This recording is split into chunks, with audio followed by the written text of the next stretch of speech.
muna kira da duk wasu shakiyai da suke fitowa suke cin mutuncin Abdulsalam Abdulkarim AA Zaura bu mu hana su ci mutuncin su ba, amma abin da muke so idan za su hau kukar to su cire takalman, domin wannan kukar mai wahalar hawa ce.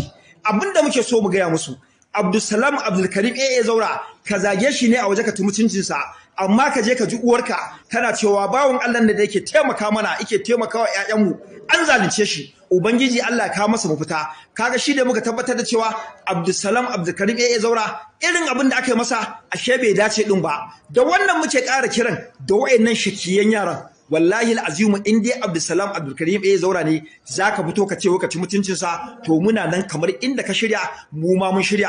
Kuma mu ahalin gidan Malam Ibrahim Shekarau da wai kuke nufin a'a wai mun zo muna ga Malam Ibrahim Shekarau, ku ina kuka san Malam Ibrahim Shekarau? Mu ne muke riba kofa da shi, shine i fada yace nan da kwana 10 zan cika shekara 70, saboda haka ni yanzu na yanki boarding pass, babu abin da yafi dacewa illa in zikiri in yi salati in yi hailala abin da muka yi a baya. Ubangiji Allah isaka, domin alhairan da muka bayar mun tabbatar da cewa ba zai haɗu ƙasa banza ba, kuma kullun addu'a ke mana.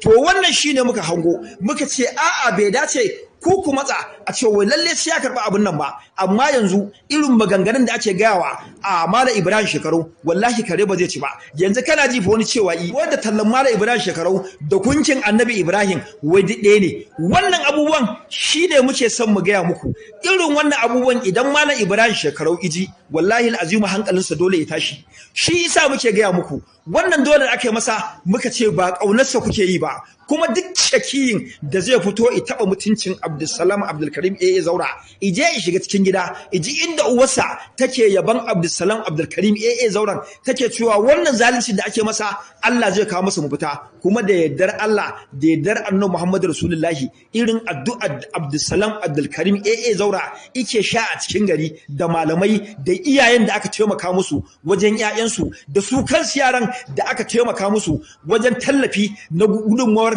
cewar irin abubuwan da suke ba daidai suke bayo ga sun shiryu, su kansu addu'a suke wa Abdulsalam Abdulkarim AA Zaura. Da yardar Allah mun san in Allah da wannan abin Allah ba zai tabar da shi ba, yana nan sai an yi addu'ar cewar wannan abin da ya faru da shi ayi gwandama wannan abin da zai samu. Da yardar Allah luntsime mai kujera daga sama za ta tawo Abdulsalam Abdulkarim AA Zaura, za mu mora, su ma za su mora, iyayen yaran da suke taya mu addu'a za su mora in Allah da albarka annabi da alqur'ani. Sai Allah ya ba shi da lintsime mai kujera a ministan Najeriya. Muke so mu ga mai girma gwamnatin jihar Kano, a matsayin ka na masoyin Abdulsalam Abdulkarim AA Zaura, lalle ne ai kokari wannan mu fita a nemo Abdulsalam Abdulkarim AA Zaura a fada shugaban kasa. Kuma dama shi masoyi ne kullun a tallansa, maganar da yake yi in dai kana son shugaban kasar Najeriya, to idan za ka yi tallan kanka dole ne sai ka haɗa kanka da shi kansa shugaban kasar Najeriya. Shine muka tabbatar da cewa kai cikakken masoyi ne,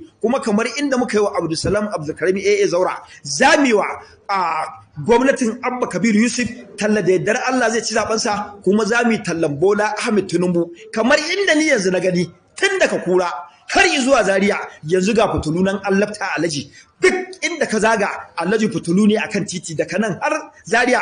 Alhamdulillah irin wannan abubuwan da gwamnatin jihar Kano da ita kanta federal din take kawo jihar Kano gudunmawa, shine muka tabbatar da cewa shugaban kasar Najeriya ya tabbatar da cewa jihar Kano tana ɗaya daga cikin jihohi da yake so a Najeriya.